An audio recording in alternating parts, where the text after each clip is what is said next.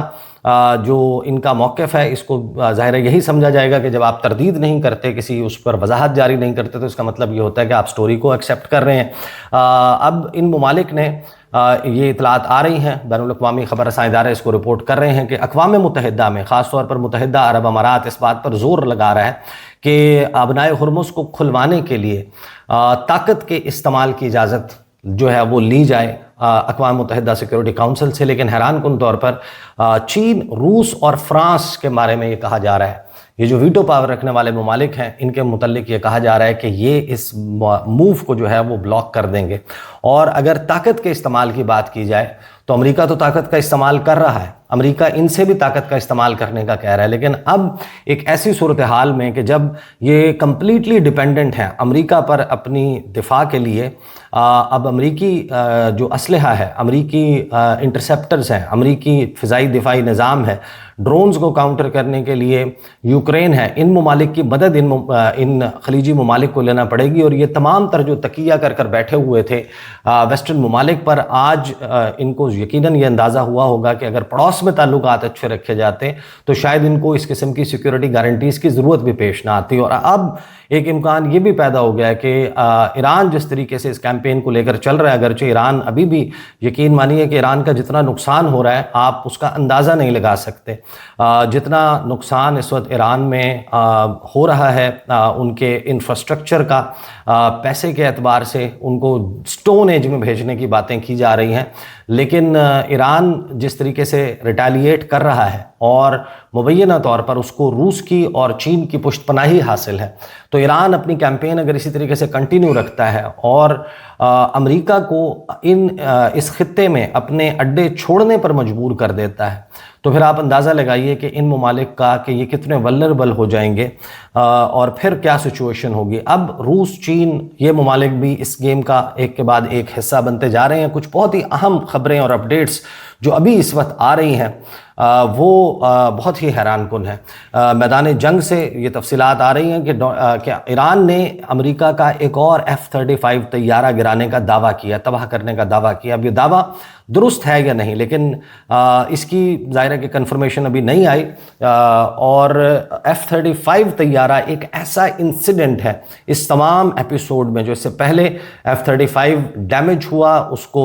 Crash landing کرنا پڑی، emergency landing کرنا پڑی متحدہ عرب امارات میں، اس کی تفصیلات ہی ابھی دنیا کے لیے چونکا دینے والی تھی۔ ابھی ساؤتھ چائنا مارننگ پوسٹ نے ایک خبر لگائی، انہوں نے بتایا کہ ایک چائنیز انجینئر ہے، اس نے ایک سیمولیشن تیار کی ہے کہ کس طریقے سے F-35 طیارہ تباہ کیا گیا، وہ اس وقت پوری دنیا میں وائرل ہوئی بھی، اور اسی وقت ہمیں یہ اطلاع آتی ہے کہ پائلٹ کے بارے میں معلومات نہیں ہیں، لیکن پاسداران انقلاب کہہ رہے ہیں کہ ایک اور F-35 طیارہ جو ہے وہ مار گرایا ہے۔ ایران میں شہادتیں رپورٹ ہو رہی ہیں، ایران میں حملے رپورٹ ہو رہے ہیں، اور ایران کا جو جوہری پروگرام ہے اس کا مسئلہ فرانسیسی صدر کہتے ہیں کہ حل نہیں کر سکتا، جنگ کے ذریعے نہیں حل ہو سکتی، سفارتکاری ہی اس کا واحد راستہ ہے۔ اب الجزیرہ کا لائیو پیج ہمیں یہ بتا رہا ہے کہ جو سابق ایرانی فارن منسٹر ہیں جواد ظریف، وہ یہ کہتے ہیں کہ ایران کو اپنی فتح کا اعلان کرنا چاہیے اور اب ایک ڈیل جو ہے وہ کر لینی چاہیے۔ امریکی صدر ڈونلڈ ٹرمپ کا بیان سامنے آتا ہے کہ جس میں وہ ایک مرتبہ پھر دھمکیاں دیتے ہوئے نظر آ رہے ہیں ایران کو کہ ابھی تو امریکی فوج نے اپنے حملوں کا آغاز بھی نہیں کیا تاکہ ان چیزوں کو تباہ کیا جا سکے، اس انفراسٹرکچر کو جو اب بچا کچا انفراسٹرکچر ہے، سب سے بڑا جو ایران کا برج ہے، پل ہے، رابطہ پل، اس کو تباہ کر دیا گیا ہے۔ ایران کی ملٹری نے وارن کیا ہے کہ جو ریجنل ایسٹس ہیں امریکہ کے اور اسرائیل کے اتحادیوں کے، ان کو جو ہے وہ تباہ کر دیا جائے گا۔ ایک ریسنٹ ویو آف اٹیکس ہے اسرائیل کے خلاف گلف ریجن میں، ڈی سیلینیشن پلانٹ جو ہے کویت میں ہٹ ہوا ہے، حبشان گیس فیسلٹی متحدہ عرب امارات میں وہ اب انڈر اٹیک آ چکی ہے، اور حیران کن طور پر جو امریکی آرمی چیف آف سٹاف ہیں رینڈی جارج، یعنی کہ جو ٹاپ عہدہ ہے امریکہ میں، ٹاپ یونیفارمڈ آفیسر ان دی یو ایس آرمی، ان کو اپنا عہدہ جو ہے وہ چھوڑنے کا کہہ دیا گیا، ان کو برطرف کر دیا گیا۔ اور دوران جنگ جب کسی جرنیل کو، جب کسی کمانڈر کو تبدیل کیا جائے تو آپ اندازہ لگا لیں کہ وہ کون سی فتوحات ہیں جو ڈونلڈ ٹرمپ کے مطابق امریکہ حاصل کر رہا ہے، کہ ان فتوحات کے دوران آپ نے یہ فیصلہ کر لیا کہ آپ جو ہے وہ اپنے جرنیل کو تبدیل کر رہے ہیں، جنرل کو تبدیل کر رہے ہیں۔ اس جنگ کے دوران ایٹ لیسٹ 2076 لوگ جو ہیں وہ